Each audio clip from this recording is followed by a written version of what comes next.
Well, welcome, and thank you all for joining us for our third of 4 art talks in association with our current exhibition at Hal Bromm, A Life in Art with Russell Sharon and Luis Frangella.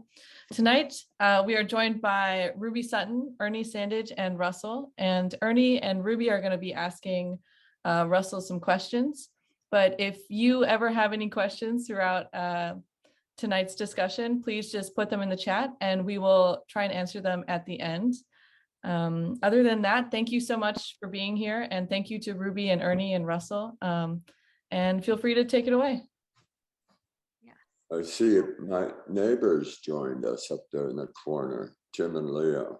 Hello, Tim and Leo. So take it away, Ernie. It's kind of an interactive event. Well, we wanted to put Russell and Ernie in conversation together because both are painters who spent portions of their life in Minnesota. Ernie originally from Tennessee and then spent time in children's theater in Minneapolis, and Russell from Randall, outside his window right now, full of snow. And then Ernie working with painting at the same time as Russell, saw Russell at pivotal moments in his life when Russell was moving out of the Lower East Side and to Miami. Ernie helped him move out his apartment the first time they met. And then again, they spent time together in Miami when Ernie got a residency in South Beach. Yeah. We were neighbors. Our studios, we'd holler over the wall to each other. Yeah, we had studios right next to one another. I'm glad Tim is here. Tim, do you remember that you got me to go over when Russell was moving out of the loft on Christie Street and he needed help moving? And you sent me over there, Tim, to help Russell move. That's when I met Russell.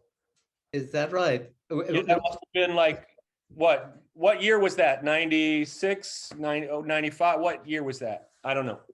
In the 90s at some point. Early 90s. Yeah. So in the 90s at some point. That's when I met Russell.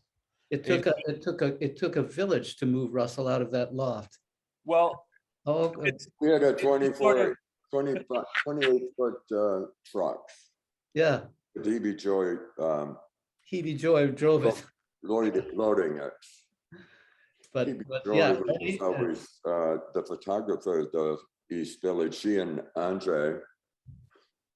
We should get some of her boxes of photos. I think she has pictures of everyone in every show from back then. And talk to everyone about So yeah, it was great meeting you, Ernie, because you worked so hard, you were able to carry such big boxes. And after that, Ernie decided he really didn't like to paint, so he came down to Miami and started putting up wallboard, right, Ernie? Yeah, that was when I discovered my love of drywall.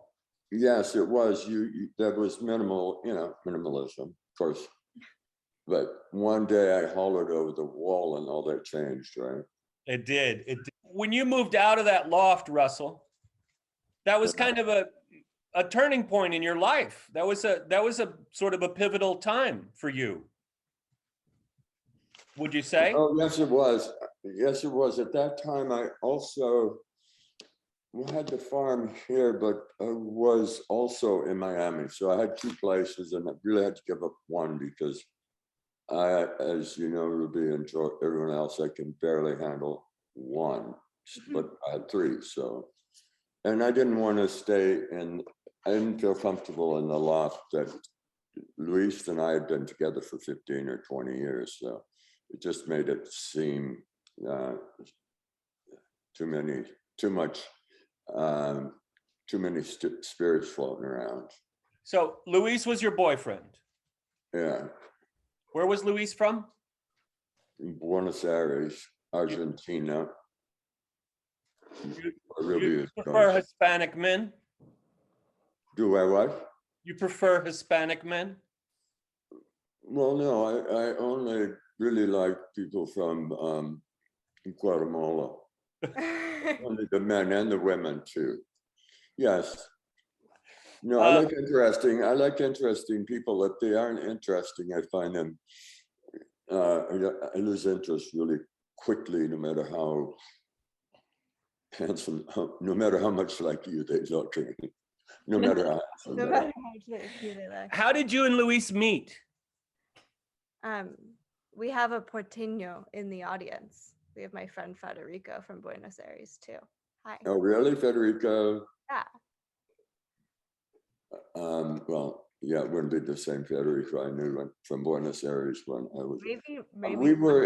I was living in Boston and studying at ceramics at MIT with this Japanese master. And but I lived on Beacon Hill, and we would go out whenever we felt like meeting someone, that sort of thing, back in those days.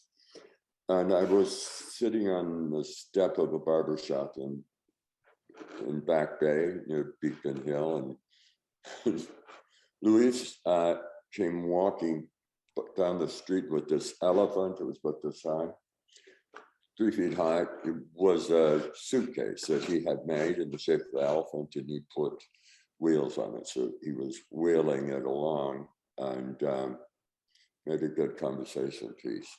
He was heading for Buenos Aires the next day, and that was his luggage. What year was that?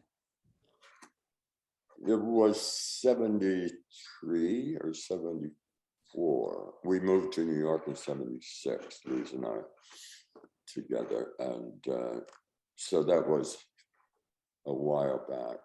Yeah. I don't remember exact years and months and dates very easily. It's hard, isn't it? It's like a whole, it's almost like a dream when you think way back on it. Not like something you didn't even experience, but something you dreamt.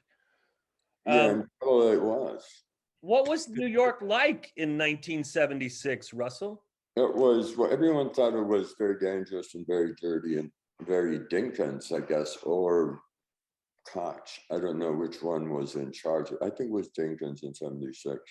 It was I think it was just after Lindsay, and everyone was on strike all the time, especially the garbage people. But that didn't bother me. What bothered me was no, it didn't bother me because the rents were so low. You could get, even in Soho, rents were very, very little. I mean, it was Like a lot. what? What's a low rent What's in that? 1976? It depends on who you knew. There's all that, who you left $100 in an envelope and say, I think you left that. You could pretty much get your way. It was very corrupt. So Luis had met someone from City Realty, the Jefe, actually. This was, and they got along very well for one night.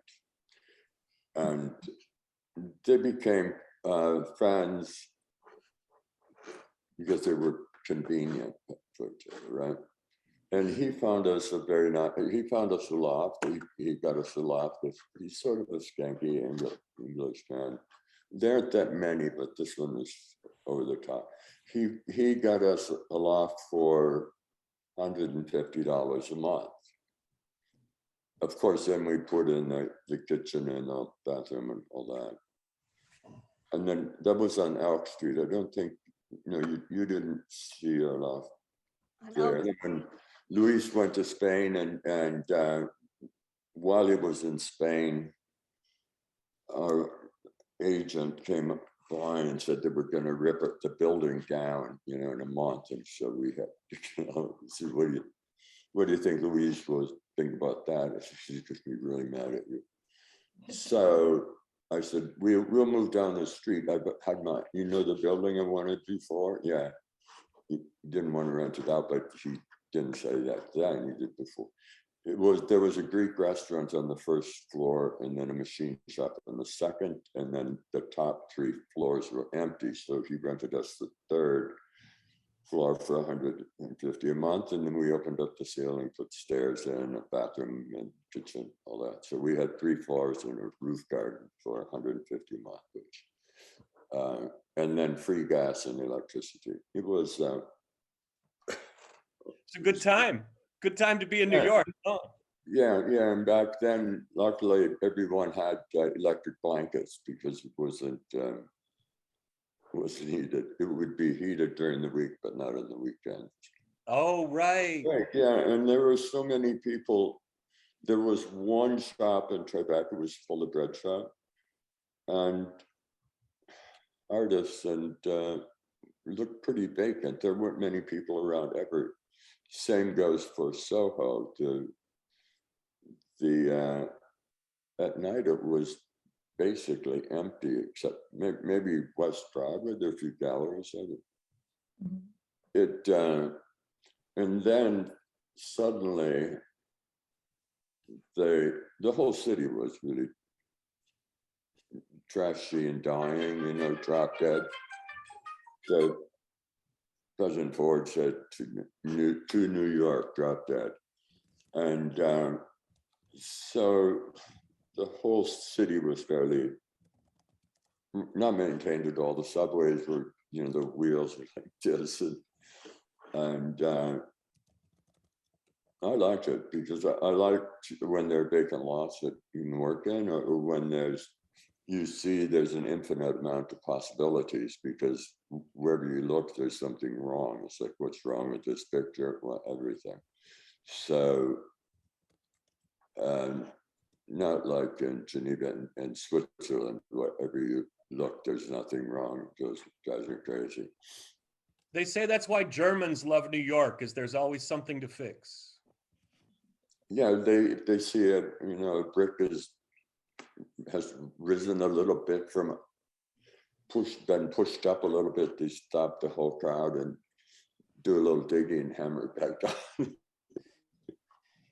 So fast forward me up to when Luis was diagnosed HIV positive. When was that?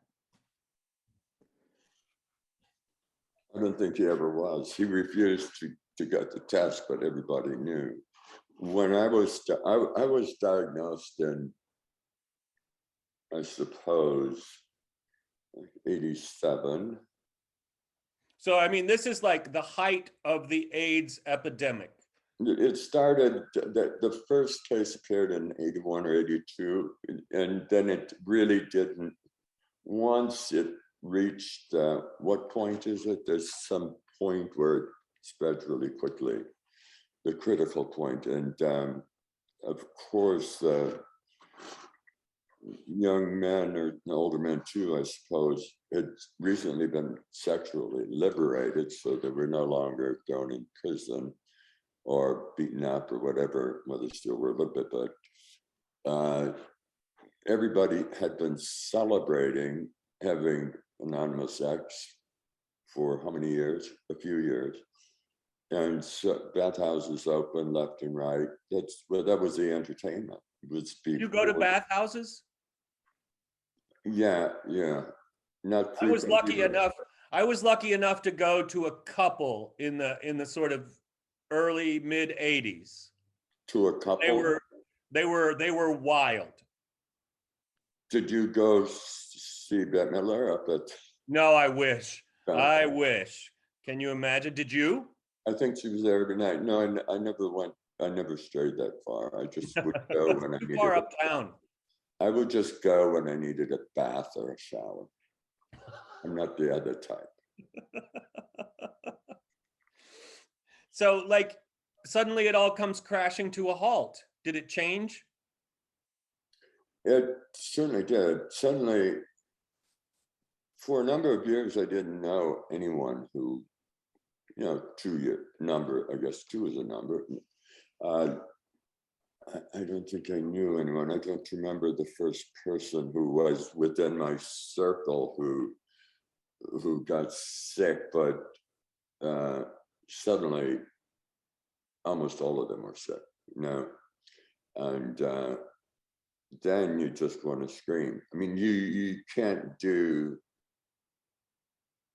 you feel so much like, screaming every morning when you wake up. So I had my work, and I took care of Luis for over a year. He had been given 2 months by the doctor, by all of the doctors, to live because he had something really like a disease of the nerves, with a name about a paragraph long, you know. What about Luis's family? They were really sweet. They were always so decent and kind and respectful toward everyone of that ilk. And so his sister Leah came, and his brother, his mother, his aunt, his mother was 80, his aunt was 90, old, she was like a German person. She came tramping down to the Lower East Side from the Waldorf. She had walked the whole way down. I went out and started crossing the street, you know, Forsyth Street. I was surprised. She had a cane, so she could, yeah, she felt safe. So I went and she didn't see me. I went back and I said, Luis Sharon is here. He said, don't let her in. He could hardly talk, you know, don't let her in. No, don't let her in. I said, Luis, she came all the way from Argentina. She's knocking at the door. She's 85 years old. She had glasses this thick. She needed, you know, a cup of tea or something. So I let her in anyway. And then Lord Luis was very cordial with her, but yeah, he didn't want her to see him in the shape he was in, or he couldn't really converse. It was really difficult. I was the only one I think who could really understand him because I was there every day and I could adjust to when a new muscle failed to work and the way he spoke changed. And I mean, it's so hard. I think it's so hard for other people to understand because, you know, if you lived through that time, people didn't know how you contracted HIV. People didn't know it was a terminal disease. It was the end. It was the end. If you were HIV positive, you must have been terrified.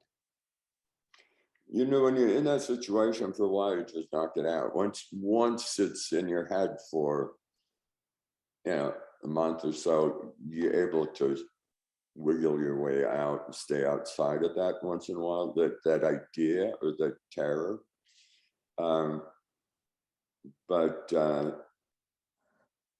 Yeah, it was difficult I didn't want to tell anyone really this. Well, there was so much bias against people who were HIV positive. Yeah, and the fucking fuck was that the president in Washington, no politician would say the word. I mean, Right. So it was like they denied it. It didn't exist until I think it was a big march or something happened. I guess we took over, or ACT UP took over the head of the Food and Drug. Tim would know because he knows everything, but there was something that woke them up. And it was because of ACT UP and that really wild brave crowd. It absolutely, it was ACT UP. It was Rock Hudson getting sick because that's not possible. Rock Hudson can't be sick with this. This is just for other people. It's not working. So Okay. Then Elizabeth Taylor. you did hear. That's- Yeah, we heard you. We heard Okay, you. wasn't Okay. sure. We all knew that we had it. Every one of us knew that we were going to die. I remember thinking, oh, I'm going to faint. I was looking in the mirror under my arms and I thought, oh, that's swollen.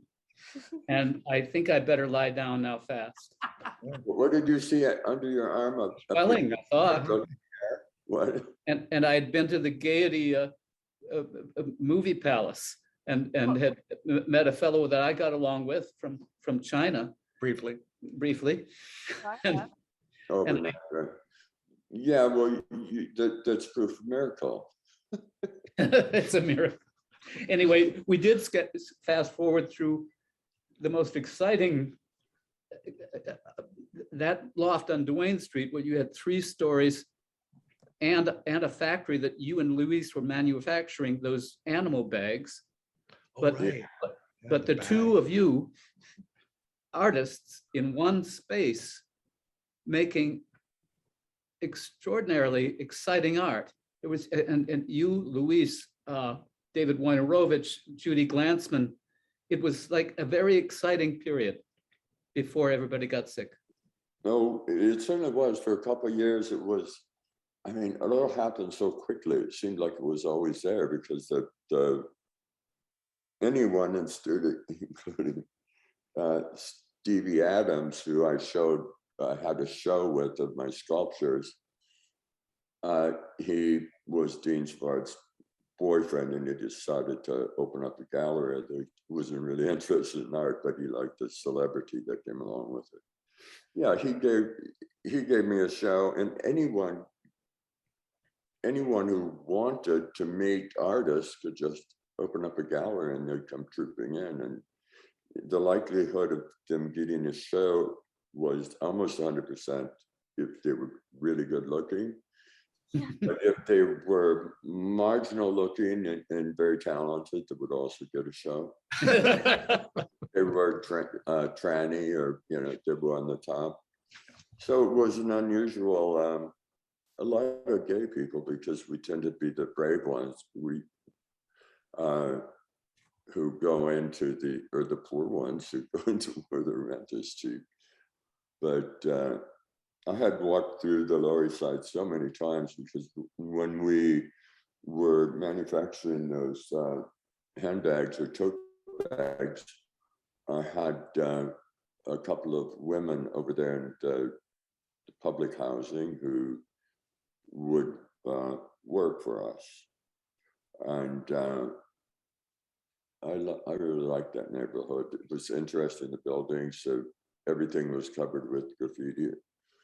It was like very Mad Max, but no one bothered me because I didn't like to bother a brute. I don't know. The handbag story is interesting because when you met Louise, he had that suitcase with the elephant, and he made that, right? Yeah. And That's then the whole thing. They were all babies of that elephant, the pigs and the frogs and all the other. so People during want to say, what "Oh, can you do an alligator?" Was that? what election year was it that you and Louise were That was committed? a Jimmy Carter running against Ford. I think this was 1976. Right. Was the election in 76? That's Yes. the year we moved, and I met President Carter at the Copley Square Hotel in Boston. He's a pretty tall guy, but the brutes he went around with were like 8 feet tall, and nobody got near him. You could hear his smooth talk going through the crowd thing.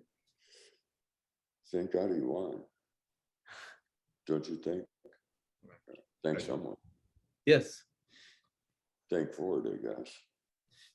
He used to topple frequently, and everybody said that he was probably slightly damaged. His head. So during that time, I did 2 shows. I painted work for 2 shows while Luis was sick, and he worked constantly too, but it was very difficult. He couldn't get up and couldn't go out. He was in a wheelchair. We had nurses around the clock. And who did I do this? David Broder was a big gallery on Broadway, and I think it was next to Beatrice's building, Broadway and House Justa. Broadway, and he actually sold some work, and then he didn't pay for it, which was really accommodating for him, knowing he knew. He came over to see the work, and knew what was going on. And he said he couldn't afford it. You know, he just sold it to Estee Lauder and these big companies, spoiled bride from uptown, but those things happen. What were you painting then for that show? Do you feel like Luis had a lot of influence on your work?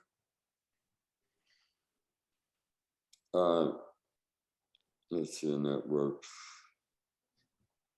I don't think so. This was so simple and sort of childish and awkward. Luis's was always very brilliant. I mean, the way he would move, he had studied the architecture and had he pushed out his feelings, you know, it was pretty dramatic. A lot of his work was, it went from being very dramatic to being very timely and spiritual, like the candles. I always see that as being, you know, the candle burning down. It's a great paint. Contemplating what was happening.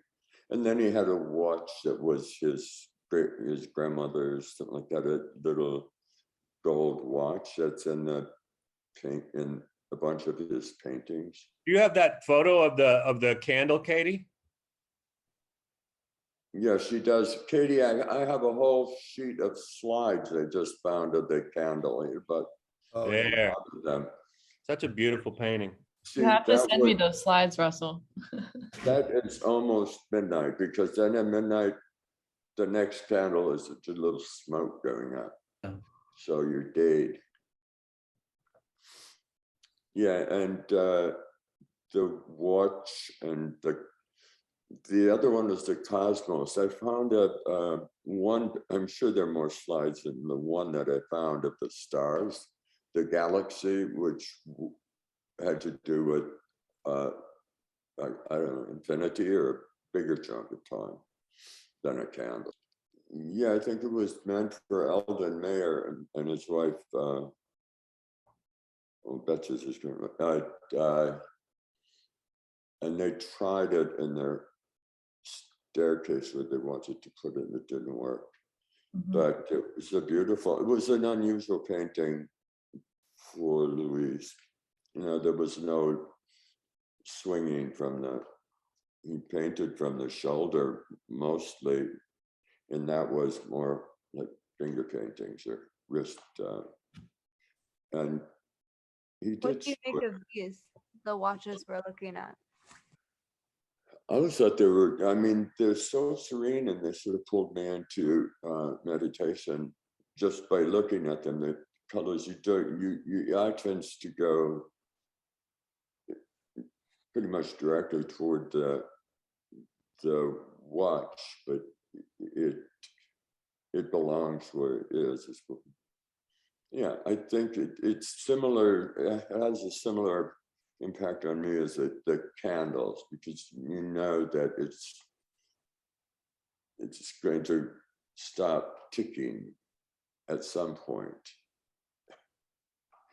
And yeah, and it all, right during the AIDS crisis, there was, I suppose there was, I suppose almost all of the artwork created in New York City and probably everywhere else at the time was influenced by this impending doom that people felt, like their family, the kindred family, the kindred spirits, you know, disappearing. And gosh, I have so many, and I didn't have as many as most. You know, when you're in New York, you can build up a fairly large crowd of friends and acquaintances, awful lot of acquaintances. Your work, Russ, which was, you called it simple, and I guess it was, but it was spoke of the farm and your roots. But you too made that journey, and there were, when you didn't know what your fate would be, the birds, there were some of the birds that felt very ominous to me, and there were the shoes that were turned towards the corner, and that was really scary. Yeah, the birds, yeah. I don't know if they were ominous to you, but they were to me. That was, Yeah, that happened to, it looks like they had just attacked a goose being, look at all the feathers floating. And those are, look like they're crows. And with their little bird hats there. So yeah, when you have a black, like nevermore, said the crow. It usually symbolizes, it's the opposite of the white dove or white, bird, not white polar bear. Yeah, it is a little, it's just a right, nicely balanced, the soft feathers and the birds that would probably devour you. They're great big birds. I'm making that up now. This group of bird paintings I did in 90 something. And I had a bunch of them done. I had a studio on 8th Street in Miami Beach. And I stayed with my friend Ed on Fisher Island, which was a trip. And I had, I didn't tell him what it was doing, but when I had finished 6 or 7 paintings, I said, and it dawned on me I would call it the evolution of the bird because it didn't evolve before my eyes. I didn't really know where it came from, where it was going. And no, it was before I told him that I was painting these birds. He called and asked me if I would be at all interested in going to the Galapagos. And then I told him, oh yeah, well, this is what I'm doing. And I just decided to call this body of work the evolution of the birds. So we went to the Galapagos and walked around among what they call the blue-footed boobies who would snap at her ankles. And there were lots of birds there. Wow. So that move to Miami, when Tim hired me to help you move out of that loft and you decided, okay, I can't have a place in Minnesota, a place in New York, a place in Miami. Well, what was it that made you decide I'm going to go to Miami? We had been there. I'd had a show there. And I don't know, 1 year back then, before I moved to Miami, and the museum, the Miami Art Museum downtown, the Philip Johnson building, offered me a show, and the show was to fill the courtyard up with sculptures. And I'd been to Miami before, but just passing through it. I hadn't spent any time. It didn't have a good reputation at the time. It wasn't that it was dangerous, but everybody thought it was, too tacky to bear. And, so I went and did this installation, stayed in Coconut Grove. The museum gave me per diem and a house, and I invited a bunch of people, and it was really a lot of fun, and especially walking around, working outdoors in January. It was a good argument to stay, or at least it was one of the main arguments. The art center was already there, but it was filled with, I don't know, people I really didn't want to associate with. But then finally I did, and with Beatrice Segar, and we get the whole thing going. People really caught on, and they did exactly what we were doing. They started to sell paintings. Before that, they would live in their studios, and there'd be, popcorn and all sorts of pancakes. I don't think any of them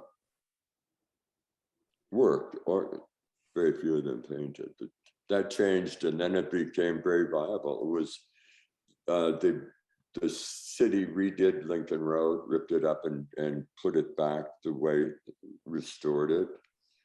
And the money started to flow along with those people who carried bags and bags of money. So Europeans, everyone started showing up, and then it was very prosperous for some of us anyway in the art center, because we sold a lot of work. Well, there was also a really vibrant gay culture too in Miami. I suppose there still is. Yeah, the gay were the pioneer. The initial pioneers were the New York City gay real estate developers. You know, once you have a few people move in, and every single building was in a state of ruin, they restored the first one, and everybody suddenly saw what it could become, and then the prices started inching up, and other people started grabbing things, and soon it was probably was all bought up by New Yorkers. It had reached fairly a low ebb right after the Marielito boat lift, when that was freaky for people who lived there and weren't accustomed to getting mugged, because most of the people who were living there at the time of the Marielito were elderly and retired, Jewish mostly, gentle people. So suddenly people wouldn't come in from off island, which is Miami or anywhere else. They would go up to Boca, people would go up to Boca. So yeah, there was a period of a few years when it wasn't like 1 year, and then we fixed up I fixed up our space really nicely and showed the work professionally. The other artists had been just throwing stuff in the corner and treating all the work like garbage. And once they saw that there were about 40 artists there. Once they saw that something could happen, they straightened things up, hung up some paintings, and whatever hung, someone would like it enough to buy it if the price were right. And there I am with Beatrice, who was the force behind a lot of scenes. She always has ideas, and nobody likes her. Oh, people, no, the initial, she always says the initially nobody likes me. I don't know why. So, but once you get to know her, she's very generous with her ideas, and she can also be extremely annoying, but she's a force of good in this world. And Beatrice has been a huge inspiration for so many artists and a huge motivation. When did you meet Beatrice? I met Beatrice on my, let's see, it would have been my 40th birthday. What would 40th, 58, 68? Yeah, my 40th birthday. I was having Dunn Strait, for some of you know, I was a chef at Jules Verne restaurant, and he used to cook me very nice meals along with other people. Had dinner parties, and so we had a dinner party for me, and same old people were there. So I walked home alone on my birthday, and thought that this isn't working for me, going home alone on my birthday. So I decided I wouldn't, that I would go home with the next person that looked at me. So that's what I did. And he was French from Bordeaux, Gilles L'Ariel. He knew Beatrice, and he was having a party, New Year's party. My birthday is the 27th of December. and he was having a big New Year's party on West Broadway, an antiques store on the second floor, huge place. And so I went, and then half an hour that Beatrice came through. She always make a statement. She had what they called them the fruit flies or something awful like that. She had friends, gay guys, she told them, who would do her hair. You know, I think they were mostly drag queens, and so she ended up looking like that. But she came plopped down next to me, and we got to know each other very, very quickly, and I really liked her. And That's really, really funny. and yeah, so Gilles and I saw each other for a while, and he didn't know how to cook, but he got a job at cooking in a restaurant because of his French accent. And then we went back, we would go to B's. He said, B has a whole refrigerator full of Haagen-Dazs ice cream. Let's go visit her, and I agreed. And yeah, we became very good friends. Like, she had just appeared in the city from New Hope. She'd grown up in Brooklyn and born in the Bronx, solidly in New York, even with a New Yorker. She has that accent. She didn't pick up our accent when she was out here. It's so amazing at that time. Yeah. Like looking at that work, Katie, will you pull up that thing that from that installation that you just had there? Absolutely, yeah. Because there's a sort of it's got a real sort of primitive feel to it. But the color is really, really sort of bright and Latin, if you ask me, or bright in Miami. Yes, that's what I want. That's the idea I had. I was thinking of the older civilizations, like the Mayans and the Olmecs, and the Aztecs. They used, in all of these ancient civilizations, of Greek and Roman, India especially, they would use primary colors. It was really bright. All those statues had big colorful eyeballs and everything was colored. So yeah, and that's what I like to do, just build things from scratch. Although this wasn't exactly from scratch. My brother came down to spend some time with me, my brother and sister, and he helped. We went and got a couple of loads, or ordered in a couple of loads of 2x10s, but 10s to 20 was very expensive, and chopped them up into splinters or waste like this, and then just assemble the pieces, look in the pile and see what would work and what animal would come crawling out of this pile of scrap. There's So something sort of so folk art about it too. There's something Minnesota in there too, I feel like. There's something sort of, I don't know, folkloric. yeah, it's the alligator. No, it's a dinosaur, I would imagine. Or, what those colorful little creatures that crawl all over southern Florida.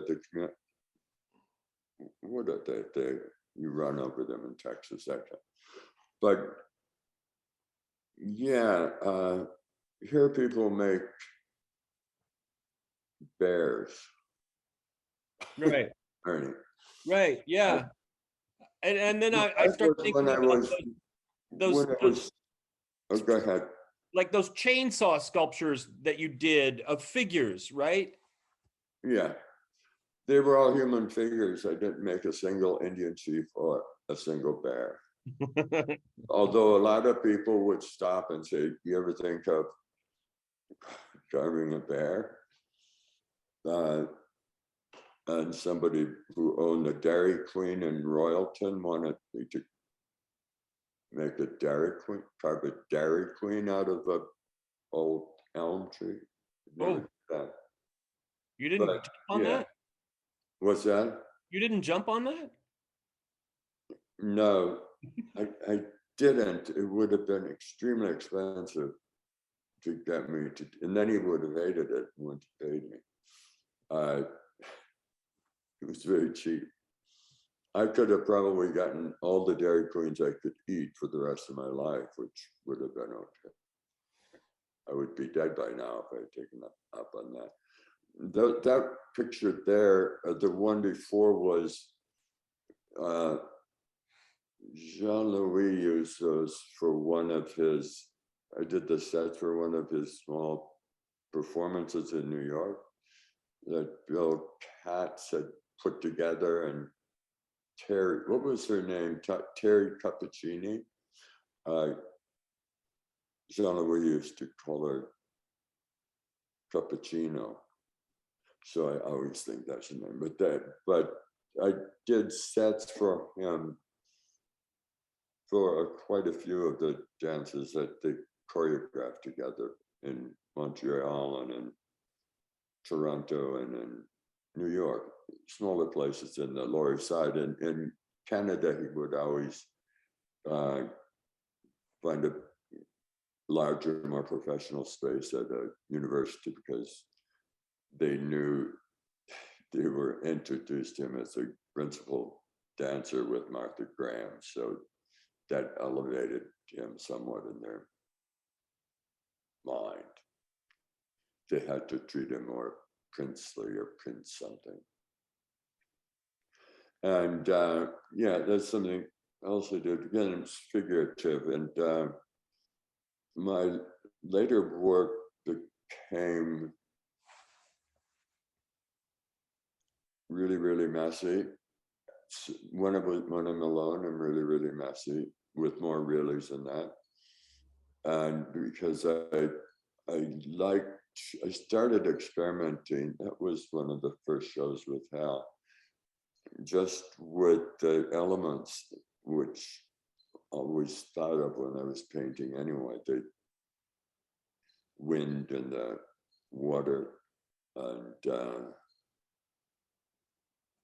color, all that sort of thing. And I like to see what happens with natural things when you allow Mother Earth to go about doing what she wants with it, you know, leave it up to her and her devices. So you just start swinging and suddenly you see an idea like that. I guess it's sort of like reading tea leaves in a cup. You spot one and then you grow from there. You create a whole fantasy. And that's what I really, these were not controlled either. There were, well, you see there was a little bit of control, but mostly it was just my hands moving until I saw they were finished. I like to paint that way because it's hard to end up with anything pretentious if you just blow up, you know, get a hose and blow some paint onto a canvas. You don't see, I got really good at it. So I suppose people could see that it's like my style or whatever, but it's an out of control, but a little bit control, the color. And you have to know how quickly it's going to dry. It can be too runny, it can't really be oil, or it can be too dangerous. I don't know if we have any slides from the last few years. I'm sure you do somewhere because I sent you just piles of everything mixed together. That was from, I had a show in New York at, forgot the name of the gallery. It was in Greenwich Village. It was a very nice show. Tim has that Buddha painting there, that red one that you have hanging in your phone. But yeah, here comes the red. These are so beautiful, Russell.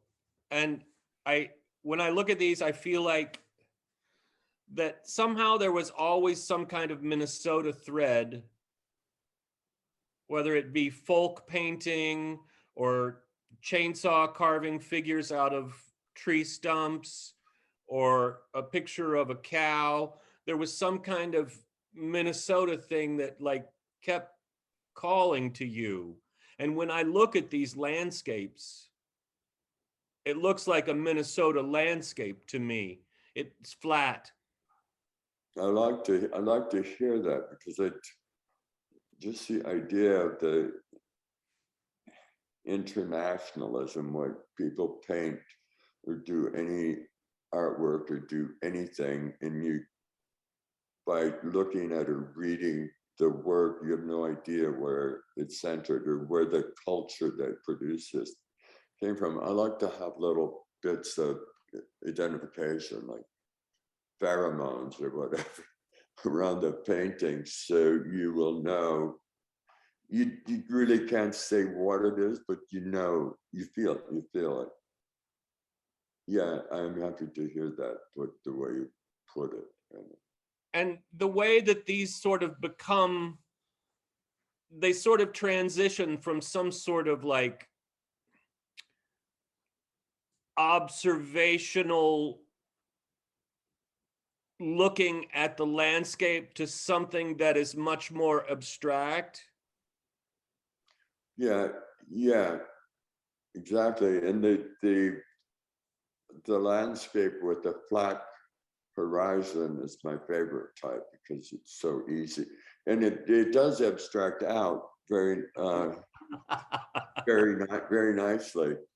Whereas the other one, you have to pay a little more attention. It'll get away from you. So yeah, that's a body of work I did in Florida, in my apartment.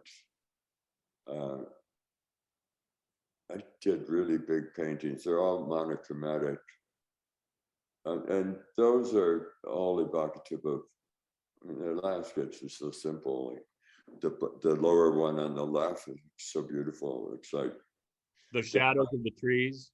that might be the left one that looks like Tuscany. Huh. It was a body of work I did just before that. I had they were more colorful, and the gallery came in from located in Tuscany and wanted asked me if I would do a show there, but he wanted me to be in Tuscany and, you know, paint there for his show, and or at least give them Tuscany names, you know, Florence, like that one could be. And I said, sure, I'll do that. So and it was, you know, months off or a year away. The next day, a family came in, a mother and her little girl, who was 5 or 6, and the husband, and she asked your dad, where does that remind you of? You know, where does it remind you of? She said, Tuscany. And the mother said, yeah, it reminds me of Tuscany too. So all I had to do is, you know, change the names to Italian and Tuscany. That was a show that was a lot of fun, because so many people flew over to see it. Tim, that was before Leo. Tim, you were there, right? And that's where I baptized my goddaughter Ruby, in that the church right where Dante is buried, and some other major people. That was after that show? That was what? That was after that show? It was during the show. The show was up for a month. We had planned on baptizing you in Rome losing a word here. The old Roman building that was for worshiping all gods until the Christians took it over. The Pantheon? Pantheon. The Pantheon, and but Ruby neglected to bring her My her God. passport to the airport, so they had to call our senator and everyone they could think of. So you got it the next day. Ruby was 2 years old, about 2 years old, right? And if the travel agent had told them that she didn't need an ID, anyway, so they missed the baptism there. So we had to take advantage of rather than do it in Rome. We did it. And ever since then, she's been just swell. Thank you. Thank you. I don't know if Not I thanked bad. you before. Katie, should we turn to questions? Yeah, absolutely. So I'm going to stop sharing. I saw that Alexander had some questions, and if you want to unmute Alexander, you're more than welcome to ask Russell yourself. I can also ask them the questions if you'd like. I mean, I get to talk to Russell? Oh, sure. Hi, Russell. Hey, How you doing? Minnesota. Yeah, Minnesota. You know, I'm a New Yorker. I'm back in the so- middle of it here. Yeah. So I just had two very important questions. One was, when is your favorite time of the day to create? Because you know, some people like to create in the morning. Like, I'm not a morning person, I'm a night person, and I can get so much done at night. So I've always wondered about artists when they put their mind into something, do they go all night or do they all go all weekend? What I like and what I've always done, so yeah, I like it, but work at night. I get a big burst of energy at about 10 o'clock when everyone else is going to bed, and Okay. that's when I'm really inspired. I don't get interrupted. The outdoors is really beautiful. In the summer we work outside, and it's quiet. But I have done that ever since I studied in Boston. I would work until 4 a.m, then get on my bicycle, go to Dunkin' Donuts, grab a bag of donuts and coffee, go home, fall asleep. I didn't sleep too much, but yeah, that is the time that really allows me to get in the zone without any distractions at all. So things happen. I love it. And my second one is, what motivates you to create?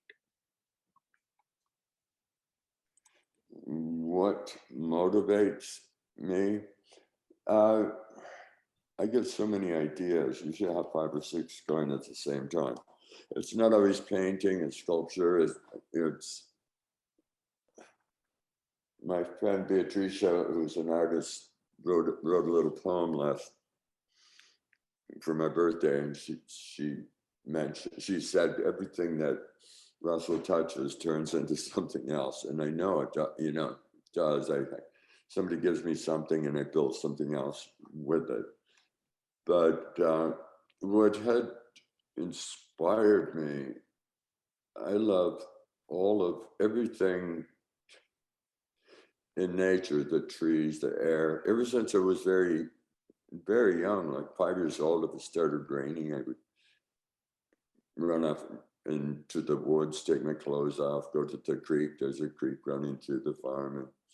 And it was basically a worshiper of Mother Earth. And even at that time, it really irritated me to see.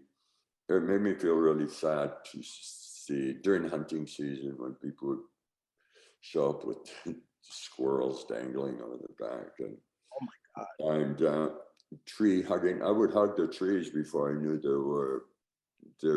there's some sort of high holy religion in Russia, not a cult or something, who they do that. You hug a tree, and especially if you have a favorite one, you should be monogamous, but I wasn't. I would.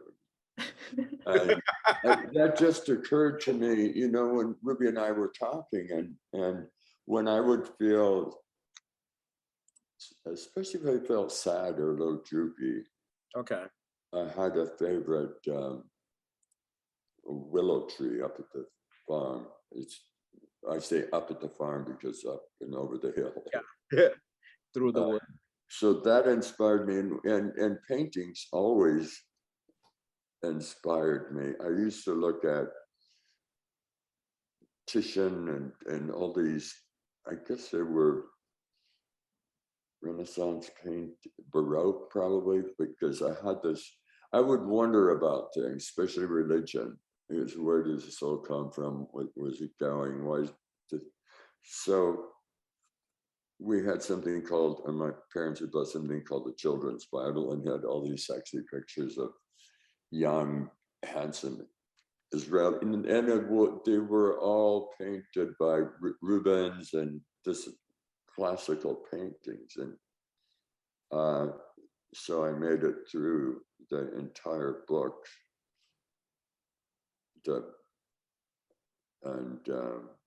Shortly after that, it became an atheist. But I stuck to the paintings. They were all representing various high points in Christ's life, I guess. And he was a very good-looking, blue-eyed European, as you know. Just joking. With a long blonde ponytail. All right, does anyone else have any other questions for Russell? Well, I just wanted to brag and show that just by chance, and I just realized there's a Russell over our shoulder here. Oh, beautiful. Ernie. over And the other then right shoulder. over here, Ernie's over the fireplace. I don't know if you can see him. Oh, very cool. His study. Do you remember that painting, Ernie? I do, Sandy. Yeah, Sandy. That's a beautiful painting. I realize we are literally surrounded. There's another one. Literally surrounded. There are two, and I have an Ernie here as well. And do you see that Ernie on the wall behind me? The job way back there. Oh, you mean Show those. oh, these ink drawings. Yeah. These are so great. People always comment on these, Ernie. Oh, Yeah, because they're so. The ink drawings of that's what I would do when I would travel. The ink. See, this is the one, Ernie, that I got from you. yeah. And I got another one of a crow with Saint Anthony. I only pull it out when I lose something. You told me if I hung it upside down. It was not necessarily an artwork, but it was a tool for finding things. Oh, look at me. There's a George version of me. Oh yeah, Yeah, look at that. where Beautiful. Oh yeah, that's Yeah. such a great one. Yeah. Tim, We think of Russell as that sort of primitive, coming from the earth and coming from Minnesota earth, and I think of Ernie's paintings as like a short story writer, and this is one page of the short story. It's so beautiful.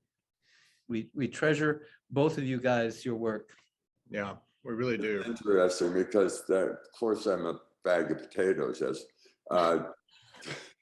what Carla McCormick, when I was having dinner with him once, and years ago, when I lived in the East Village, and we were talking, and he said, you remind me of a sack of potatoes. You're just like a sack of potatoes. And then it's funny, it's so accurate, really. What a compliment. That's what people wanted to take bites out of me all the time. The potato lovers. Mhm. The Irish. Well, if you're in town in New York, go see this beautiful show of Russell and Luis's at Hal's. It's a really lovely show. Absolutely. Well, Yes, you absolutely should. It's open until April 30th. So if you're there, I would love to see you. And Yeah. just a heads up, we have one more art talk coming up sometime mid-April. And would love to see you there. Thank you so much to everyone for coming, Russell and Ernie and Ruby for talking, and Tim and George and Alexander and Mike and Bob and Hal has joined us tonight. This But- has been so much fun. Yeah, This this is a great. wonderful conversation. And this, if you want to share this with anyone, it will be up on the gallery event page in the coming weeks, as well as on YouTube. So you will get a notification or link hopefully soon. There's Such so an much amazing time. life, Russell. I could talk to you for hours. I could listen for hours, like Absolutely. 1,000 lifetimes. It's amazing. It's odd, Ernie, because normally you used to do all the talking, right? Remember? Remember? It was really interesting, and how you're, well, we're ending, I guess, before. To be continued. Thank you. All right. Yeah. Thank you so much for coming. Have a Russell, thank wonderful you so evening. much, guys. Russell. Thank you so much, Russell. You're an amazing person. You're very welcome. Thank you so much. Have a good night, everyone. Bye. God bless everyone. Thank you. Bye-bye. Bye. Bye, you guys. Bye, Bye, Russell. Russell. Bye, Ruby. Thank you.